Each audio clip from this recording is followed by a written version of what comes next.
Russian President Vladimir Putin has apologised to his Azerbaijani counterpart following the deadly crash of an Azerbaijan Airlines plane this week in Kazakhstan. A statement made by the Kremlin overnight claiming Russian air defence systems were firing in the area due to a Ukrainian drone strike, but stopped short of claiming any responsibility for downing the plane. It follows a declaration from the White House of early indications that Russia is to blame for the crash, which left 38 people dead. Joining us live to discuss is Dr. Sam Green from the Centre of European Policy Analysis. Sam, good morning to you. How significant is this apology? I mean, Putin apologising? I can't even recall. Yeah.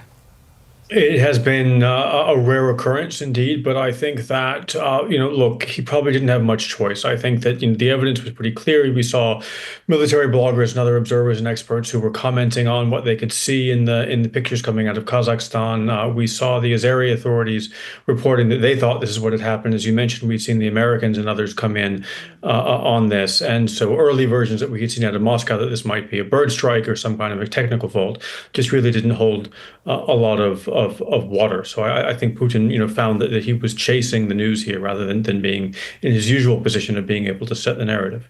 Will we ever really know what happened here? I remember MH17 and that plane being downed in 2014, and there was such a cloud of misinformation around that. I guess, where do they start with this investigation?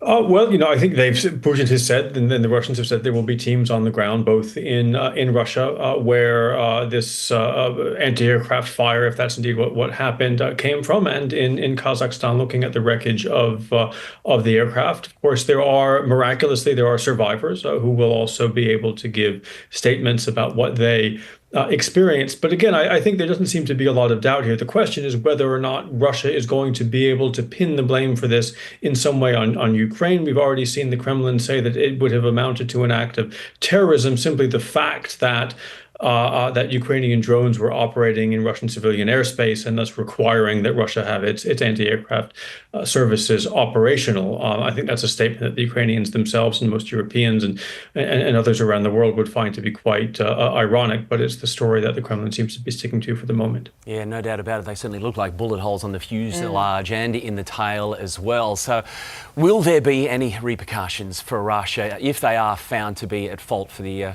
crash? Well, the question really is how can they manage their relationship with Azerbaijan and with Kazakhstan, countries they rely on tremendously for sanctions evasion.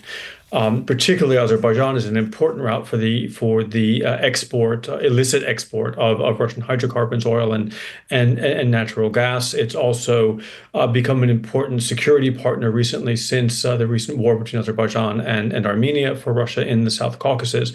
And it's a partnership really that Putin will be loath to do without. So he may in fact have to come to Baku, to President Aliyev, with something of a mea culpa in order to smooth this over and really demonstrate to the Azeri people that he has some condolences, at least, for their loss. Sam, this area has so many routes flying overhead, so many planes going overhead every single day. How can we make sure that this never happens again? Does it come down to changing airline routes? Well, look, I mean, first of all, most Western airlines, most G20 airlines, so airlines of countries that have imposed sanctions on Russia, are no longer overflying Russia. Russia used to be an important way to get from Europe to the Pacific Rim, to the Far East. It's no longer the case. People are already flying around Russia, but we have seen, those countries that continue to fly to Russia, including some of Russia's allies like Turkmenistan, find that it's now too dangerous to fly over Russian airspace. Of course, when the war started in February 2022, Ukraine closed the entirety of its airspace out of an abundance of caution. And I think a lot of people will now be asking whether Russia needs to do the same, given that Ukraine has managed to turn large parts of southern and western Russia into an active war zone.